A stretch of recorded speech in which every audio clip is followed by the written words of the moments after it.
Hello दोस्तों, नमस्कार। मैं हूं अभयानंद और आप देख रहे हैं डीएम क्लासेस। आपका स्वागत है हमारे यूट्यूब चैनल में। तो दोस्तों, हम प्रोबेबिलिटी चैप्टर पढ़ रहे हैं और पिछले 2-3 क्लास में हम प्रॉब्लम करा रहे थे multiplication theorem of probability and independent event of theory of probability का। तो दोस्तों, उससे रिलेटेड कुछ और प्रॉब्लम रह गया था, चलिए हम उसके बारे में डिस्कस करने जा रहे हैं। तो दोस्तों, ये चैप्टर है आपका बहुत ही इंपॉर्टेंट, हम पहले भी बोल रखे हैं, क्योंकि इससे रिलेटेड प्रॉब्लम हर बार आपका क्वेश्चन यहाँ से लड़ ही जाता है। तो दोस्तों, जो भी बच्चे अभी तक में नहीं ध्यान दे रहे हैं तो इस टॉपिक पे आप विशेष करके ध्यान दीजिए। ऑब्जेक्टिव लेके 2 नंबर लेके कभी कभी 5 नंबर में भी आ जाता है, तो डिपेंड करता है कि 5 नंबर का आता है कि 2 नंबर का आता है कि 1 नंबर का आता है। तो लेकिन जो भी प्रॉब्लम आए तो निश्चित रूप से आपका बनना चाहिए। दोस्तों, चलिए हम अगले प्रॉब्लम पे डिस्कस करते हैं। इसमें देखिए, कल हमने 14th नंबर तक डिस्कस कर लिया था। आज हम चलते हैं 15 नंबर का डिस्कशन करते हैं, एक्सरसाइज 13.2 का।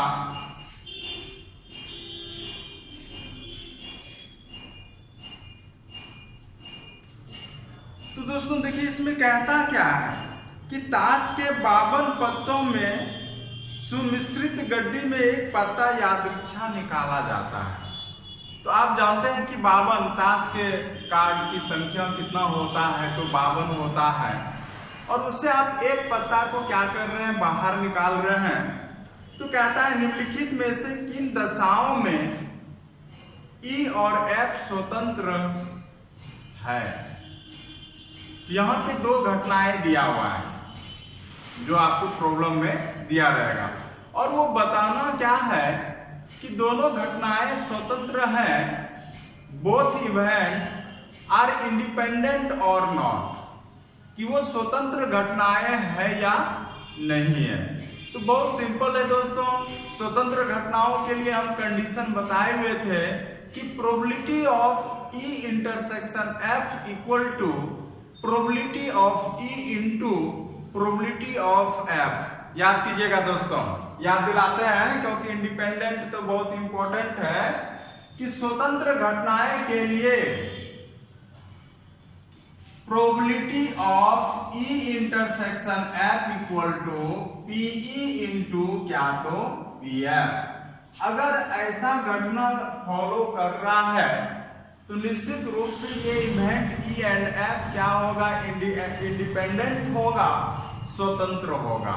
अगर इक्वल नहीं है तो इंडिपेंडेंट नहीं होगा। और ऑब्जेक्टिव क्वेश्चन भी ये बनता है।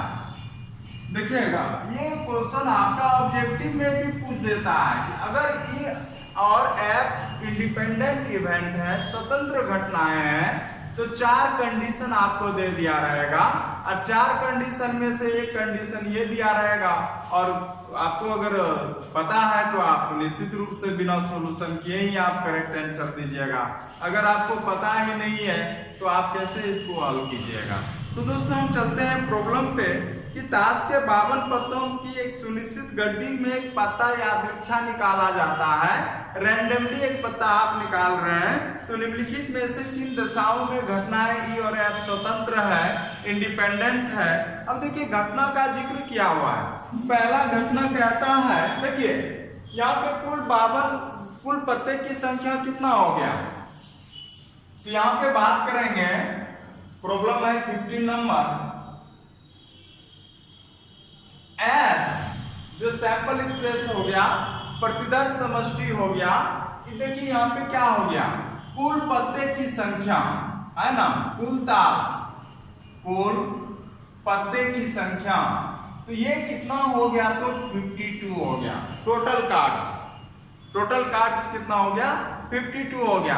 तो जितना भी सैंपल स्पेस है, प्रतिदर्श समष्टि है, तो टोटल कार्ड की संख्या ही होगा। प्लेइंग कार्ड में आपको पता है। तो यहाँ पे एस का मान कितना हो गया, तो 52 हो गया। अब यहाँ पे देखिए आपको इवेंट दिया हुआ है। अब इवेंट जैसा बोलता है फिर उसके अनुसार हम यहाँ पे सोचते हैं। कहता है कि निकाला गया पत्ता हुकुम का है। निकाला गया पत्ता किसका है, हुकुम का है।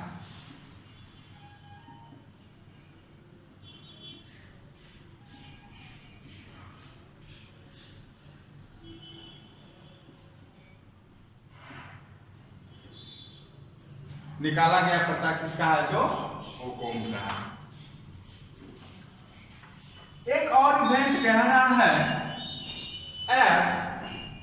एफ कह रहा है कि निकाला गया पता इक्का है। एफ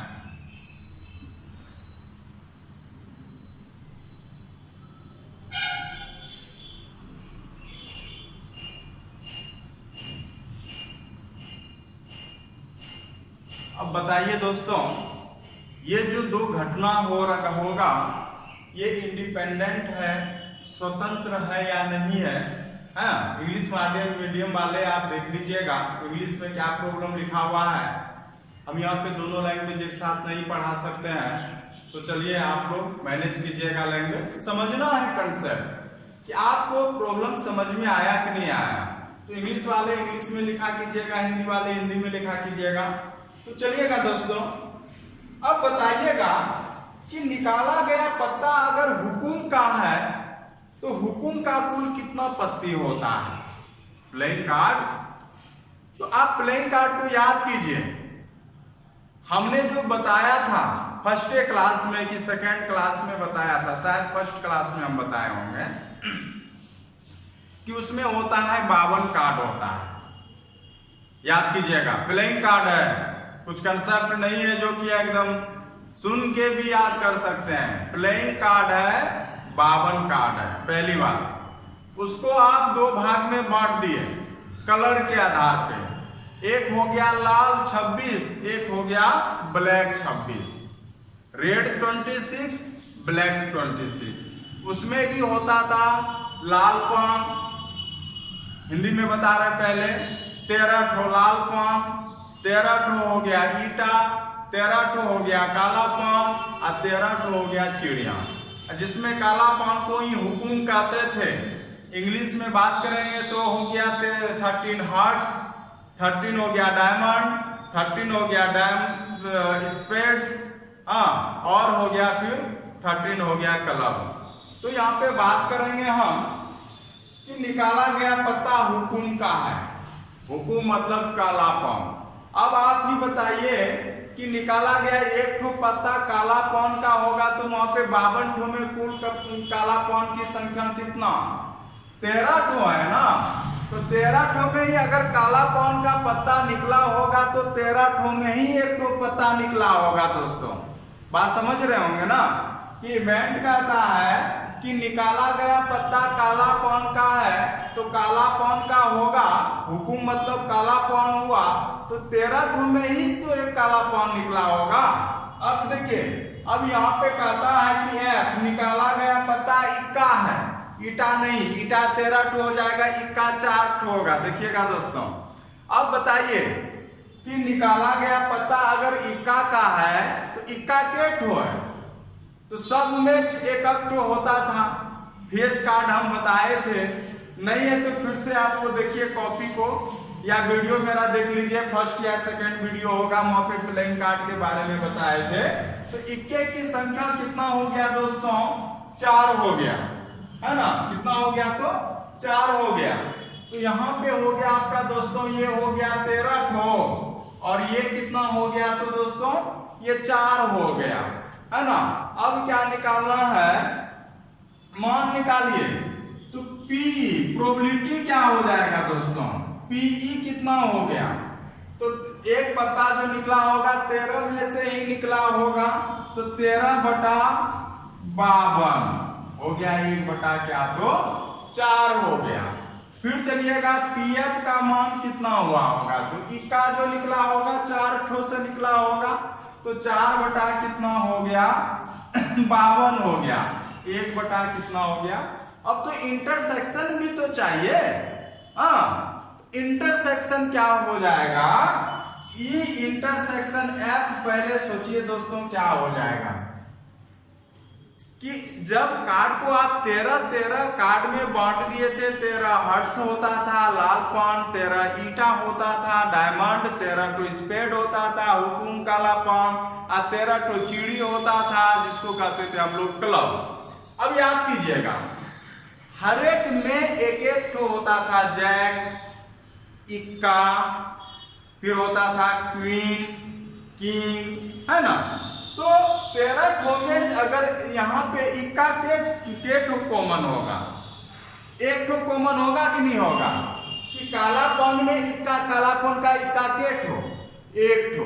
तो दोनों में जो कॉमन होगा वो के कितना होगा, एक होगा। तो यहाँ पे हो गया इसका मान कितना, तो 1 हो गया। और इसका प्रोबेबिलिटी निकालिएगा ई इंटरसेक्शन एफ, तो यहां से हो जाएगा 1 बाय क्या, तो 52। हाँ, अब यहाँ पे देखिए कि ई और एफ स्वतंत्र घटनाएं होगा। ई and F are independent event when probability of E intersection F equal to probability of E into probability of F। तो लिखिएगा यहाँ पे कि घटनाएं E और F स्वतंत्र घटनाएं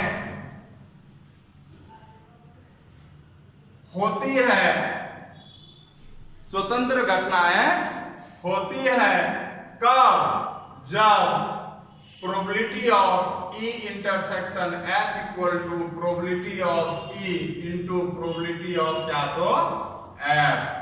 अब यहां पे देखिएगा दोस्तों, इसका मान तो आपने निकाल लिया, probability of E intersection F आपने निकाल लिया, है ना।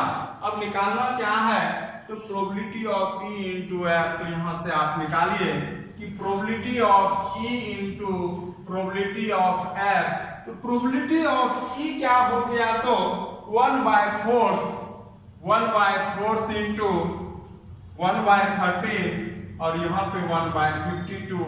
और ये देखिए दोस्तों किसके बराबर मान हो गया, तो यहाँ पे हो गया।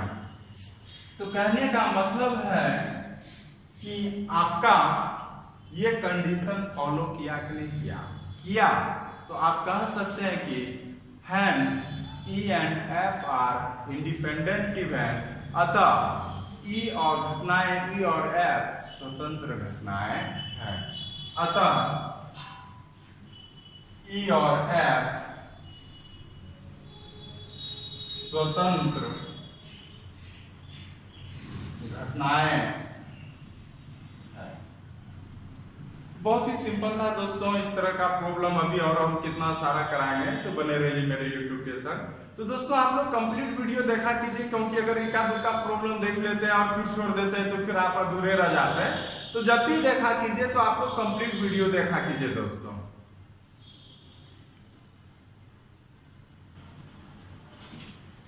चलिए दोस्तों, हम अगले प्रॉब्लम की बात कर रहे हैं। यहां पे कह रहा है कि फिर वही 52 के कार्ड में ही पहला इवेंट कहता है कि निकाला गया पत्ता काले रंग का। अब बताइए कि काला रंग का आपके पास कितना पत्ता था, काले रंग का। तो बताए थे कि दोस्तों 52 कार्ड में कलर के आधार पे 13 ठो रेड होता था और 13 ठो क्या होता था, ब्लैक। तो काला पत्ता, काला पान नहीं बोल रहा है, सुनिएगा, काला निकाला गया पत्ता काले रंग का है ना। ध्यान दीजिएगा, काला पान बोलता तो 13 ठो है, पिछला क्लास में बोल रहा था हुकुम। और यहाँ पे देखिए काले रंग का जो पान है, काले रंग का जो पत्ता है वो के ठो होगा, 26 ठो होगा। अगर उससे एक पत्ता निकलता है तो 26 ठो में एक पत्ता निकलेगा। तो यहाँ पे अगर हम बात करेंगे PE बराबर जो हो जाएगा, पहले तो जान लीजिए, हाँ, काले रंग का के ठो निकलेगा तो दोस्तों 26 ठो निकलेगा। तो ये हो जाएगा आपका 26। फिर कहता है कि निकाला गया पत्ता जो F है, निकाला गया जो पत्ता है एक बादशाह है।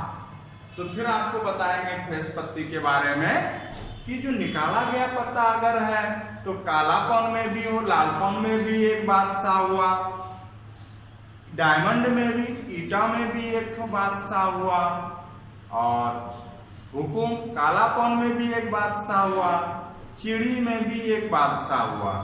अब बताइए निकाला गया पत्ता जो एक बादशाह होगा, बादशाह 4 तो है कि नहीं है, तो तो यहाँ पे इसका संख्या कितना हो गया तो दोस्तों 4 हो गया। बात समझे ना। अब अगर इसका प्रोबेबिलिटी निकालते हैं तो Pe का मान, तो काला पत्ता जो एक निकलेगा वो काले रंग से तो 26 में निकलेगा और टोटल S का मान कितना तो 52 और यहां से हो जाएगा आपका 1/2 दोस्तों, यहाँ पे हो जाएगा 1/2। अगर PF का मान निकालते हैं आप तो PF हो गया टोटल 4 और यहाँ पे कुल सैंपल स्पेस हो गया 52, 1/, कितना हो गया 32 हो गया दोस्तों। अब बताइए कि दोनों में कॉमन कितना पत्ती होगा, दिमाग लगाइए। कि निकाला गया पत्ता काले रंग का है तो काला रंग का तो हो गया 26 हो गया ना।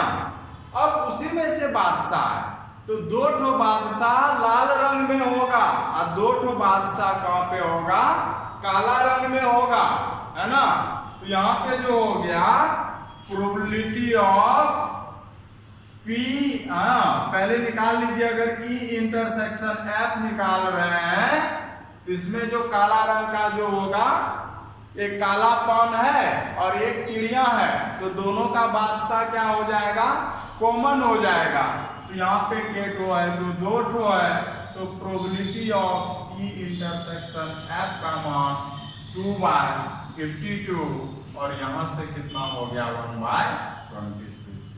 अब यहाँ पे अगर देखा जाए तो लिखेंगे कि इवेंट E और F स्वतंत्र घटनाएं होती है कब, जब क्या हो जाएगा दोस्तों कि probability of E intersection F equal to probability of E into कितना तो प्रोबेबिलिटी ऑफ F। इसका मान तो आप निकाल लिए हैं दोस्तों 1/26, मान तो इसका चाहिए ना। तो यहां से हो जाएगा probability of E into probability of F। तो प्रोबेबिलिटी ऑफ E का मान है 1/2 इंटू और प्रोबेबिलिटी ऑफ F का मान कितना है तो 1/30 और 1/26 है ना। क्या हो गया 1/26 हो गया। अब क्या बताइए आप कि दोनों का मान बराबर आया कि नहीं आया। तो यहाँ पे भी दोनों का मान क्या आया तो बराबर आया है कि नहीं है। तो यहाँ पे भी आप क्या पाए कि ये वाला कंडीशन देखिए यहाँ फॉलो कर रहा है तो बराबर क्या हो गया तो P of E intersection F। तो कहिएगा hence E and F are independent event. अतः घटनाएं E और F स्वतंत्र घटनाएं हैं, स्वतंत्र घटनाएं हैं क्योंकि यहाँ पे दोनों क्या हो रहा है, बराबर हो रहा है। अगर बराबर नहीं होता तो वो क्या होता कि स्वतंत्र घटनाएं वहां पे नहीं होता, इंडिपेंडेंट इवेंट वहां पे नहीं होता। लेकिन यहाँ तो बराबर है, अब बराबर है तो क्या हो जाएगा ये स्वतंत्र घटनाएं हैं। तो चलते हैं दोस्तों अगले प्रॉब्लम पे, क्योंकि ये प्रॉब्लम तो हमको लग रहा है बहुत ही आसान है और हम उम्मीद करते हैं कि आप लोग को भी समझ में आ रहा होगा।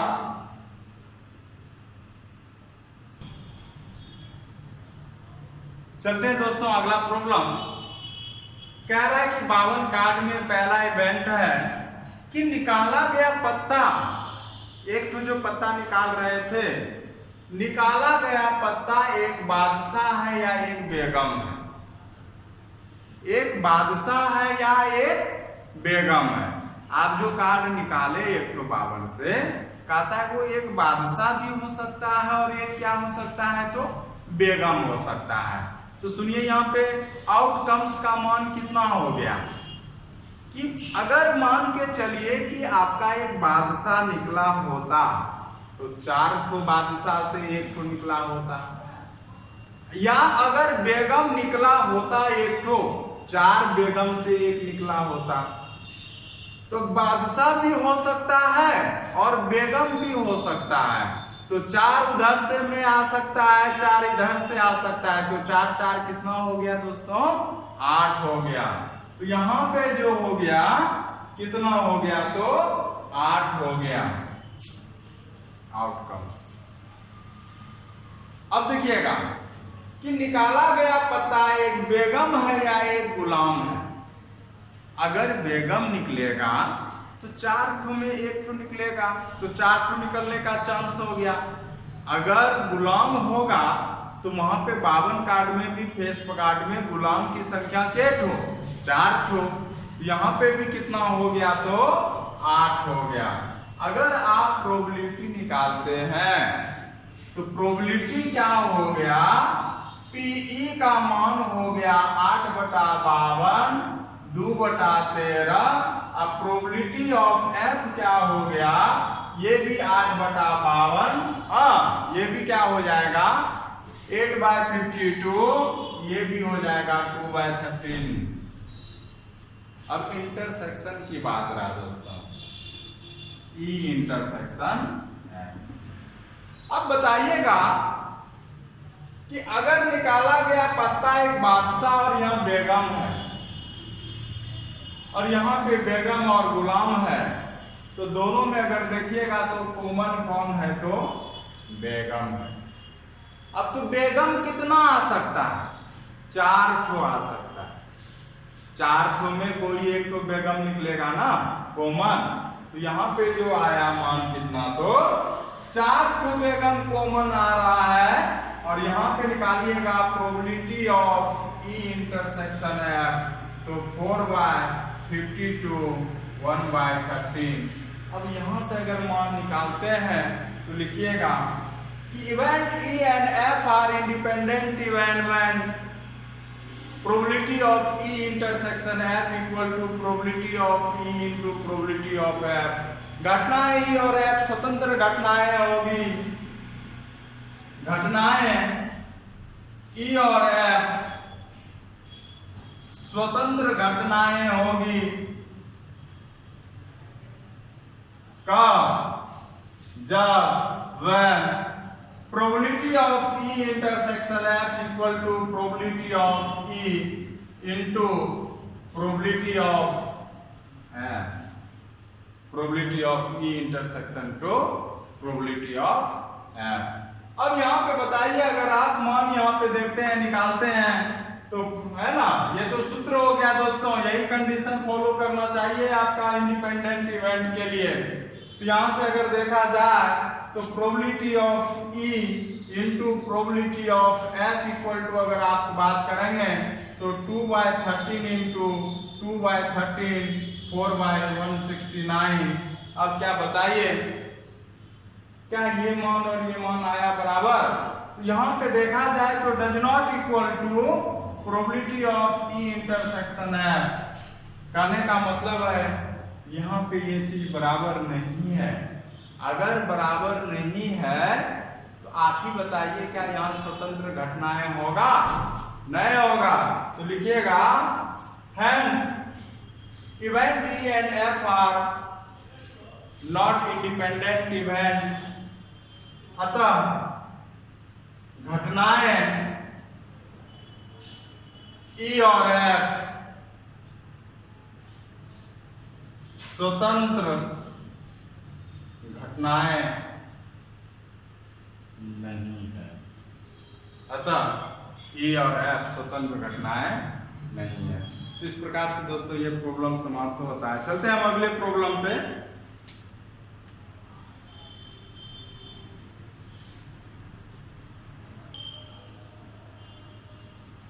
चलते हैं दोस्तों, अगला नंबर 60 नंबर प्रॉब्लम कहता है कि एक छात्रावास में हॉस्टल में 60% विद्यार्थी हिंदी का, 40% विद्यार्थी अंग्रेजी का और 20% दोनों अखबार पढ़ते हैं। तो दोनों मतलब है कि वो हिंदी भी पढ़ता है और अंग्रेजी भी पढ़ता है दोस्तों। तो यहाँ पे आइएगा, देखिएगा हम यहाँ पे इंडिकेट सिंबल में इंडिकेट करा के लिखा रहे हैं। आप लोग समझ जाइएगा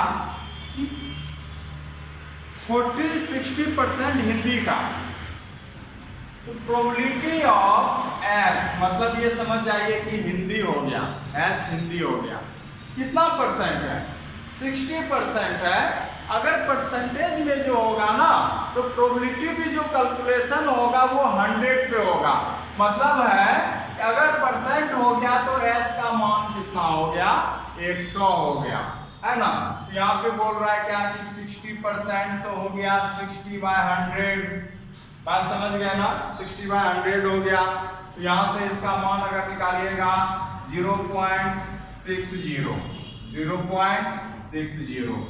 प्रोबेबिलिटी ऑफ इंग्लिश कितना है? तो 40% है, और 40% है तो इसका प्रोबेबिलिटी हो जाएगा 40/100, और यहाँ पे हो जाएगा आपका 0.40।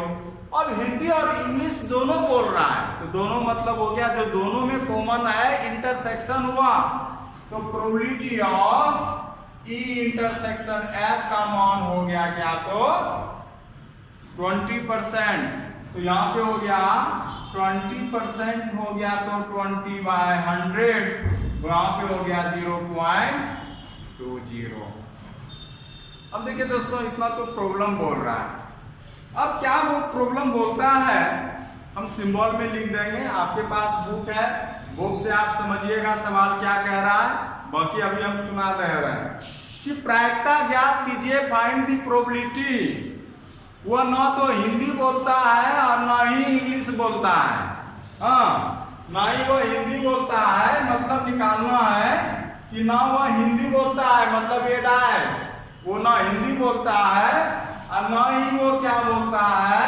इंग्लिश बोलता है। आपको ये मान निकालना है। अब याद कीजिएगा फॉर्मूला क्या क्या लिखाए थे, कल परसों के वीडियो में कराए थे पिछला का।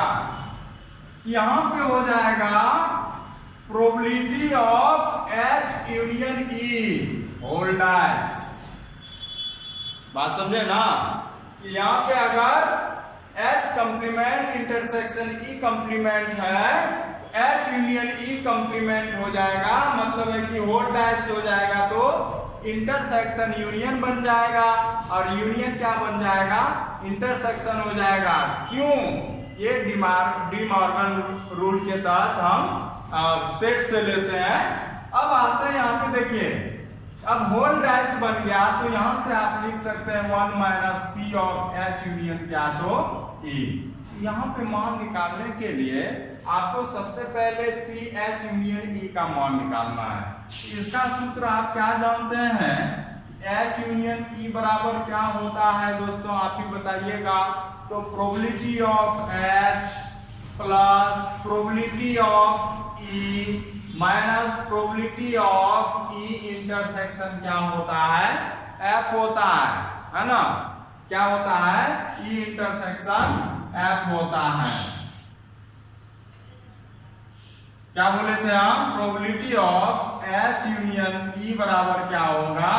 Probability of H plus probability of E minus probability of H intersection E।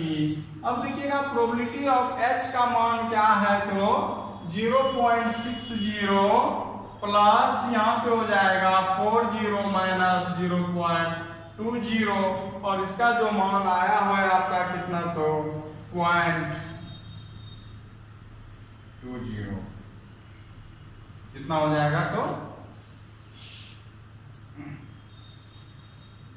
इसका मान हो गया प्रोबेबिलिटी ऑफ, यहाँ पे मान निकाले हैं तो हो जाएगा आपका 0.80। अब दोस्तों 1 माइनस, चूंकि इसका मान तो आप निकाल लिए, कितना मान निकला? तो 0.80 निकला, 0 भी लिख सकते हैं, और यहां से देखा जाए तो हो गया कितना? तो 0.20 आंसर। बहुत सिंपल सवाल था ये भी। चलते हैं अगले प्रॉब्लम पे। इसी का हम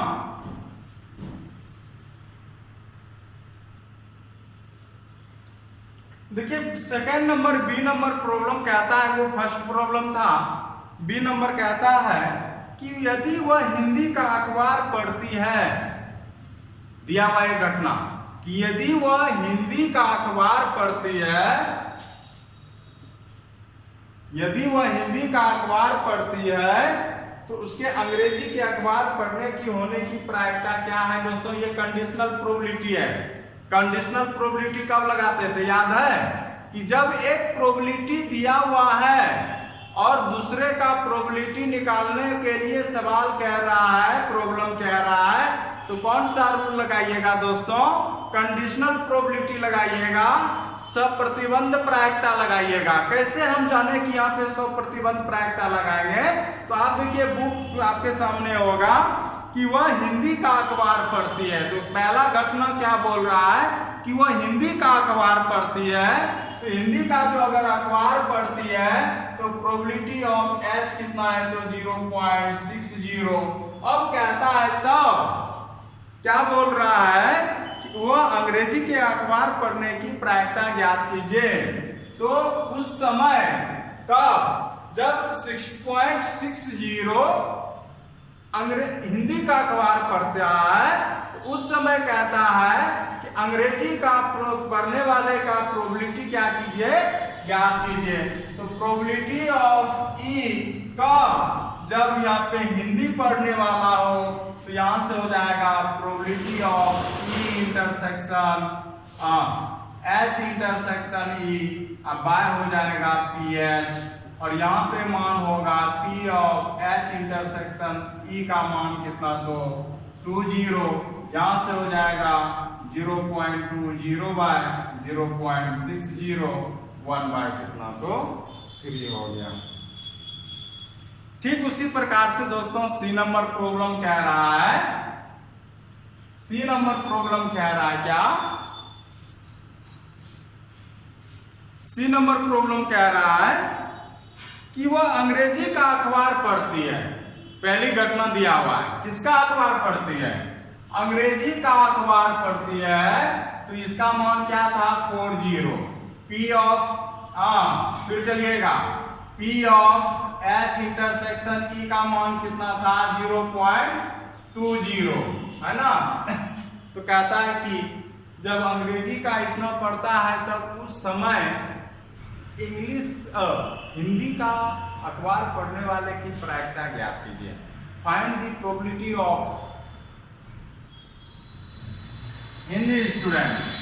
probability of H by E तो हो जाएगा probability of H intersection E by HE probability of E, यहां से हो जाएगा 0.20 बाय 0.40, 1/2 दोस्तों।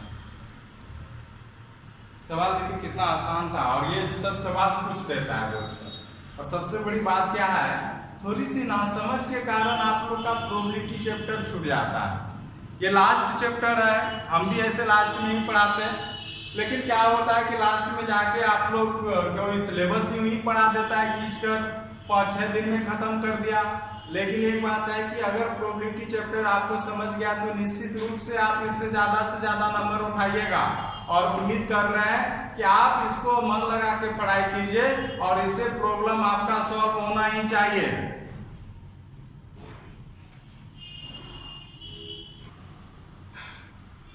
चलिए दोस्तों अगला प्रॉब्लम देखते हैं हम। कहता क्या है 17 नंबर कि एक पासे के जोड़ा को उछाला गया, throwing of pair of dice. आप दो को एक साथ उछाले हैं, तो दो को एक साथ उछालिएगा तो S का मान क्या होगा? हाँ, दो पासे को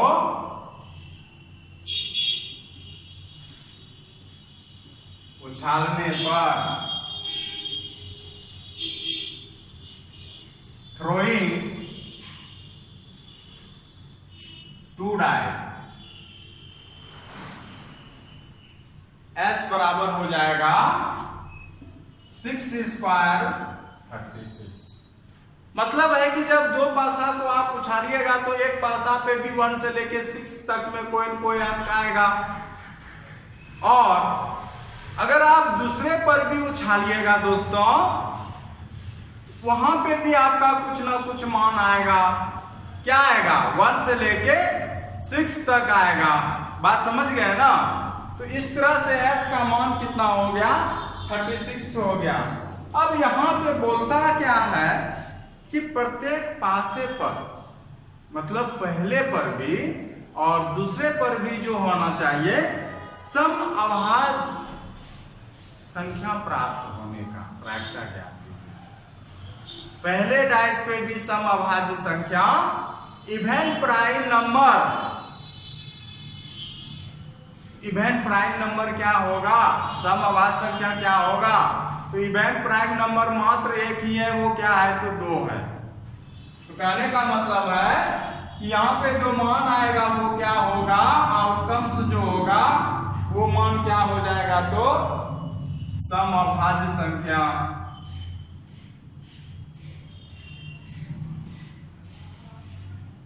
बात करेंगे इंग्लिश में तो इवन प्राइम नंबर वो क्या है कि पहले वाले पे भी 2 आना चाहिए, दूसरे वाले पे भी 2 आना चाहिए। तो क्या मान हो गया दोस्तों? 1 तो नहीं हो गया। अब इसका अगर प्रोबेबिलिटी निकालिएगा तो प्रोबेबिलिटी हो जाएगा सम अभाज्य संख्या कितना? तो 1/36, क्योंकि सम अभाज्य संख्या तो एक ही आएगा, 2 और तो दूसरा है ही नहीं। टोटल s का मान कितना हो गया? तो 36 हो गया और 1 क्या हो जाएगा? 36।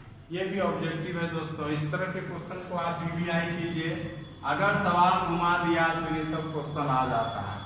लगेगा कि यहाँ पे क्या पूछ दिया नहीं पूछ दिया, लेकिन अगर आप जान रहे हैं तो आपका कुछ सवाल प्रॉब्लम जो है कि एग्जाम हॉल में 100% बनेगा।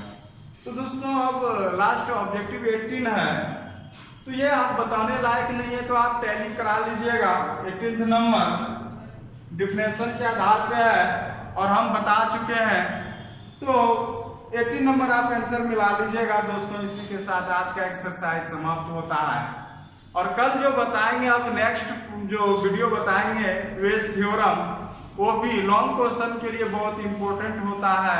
तो आप लोग जो है कि वीडियो को स्किप करके छोड़ के मत देखा कीजिए। हम पर डे वीडियो डालते हैं तो आप लोग 1-1 घंटे पर डे वीडियो देखा कीजिए मेरा, जिससे कि आप लोग का भी नॉलेज बरकरार रहे, आप लोग को भी समझ में ज़्यादा आए और मेरा YouTube चैनल का भी इम्प्रूवमेंट होता रहे दोस्तों। तो हम उम्मीद करते हैं कि आज हम कुछ बच्चे को कांटेक्ट किए थे, तो उम्मीद करते हैं कि आप लोग सही से पढ़ाई लिखाई कर कीजिएगा और आज अच्छा रिजल्ट कीजिए अपना। प्रोबेबिलिटी चैप्टर बहुत ही आसान है और इस नंबर उठाने में आपको बहुत ही योगदान देगा दोस्तों। इसी के साथ ही बहुत बहुत धन्यवाद।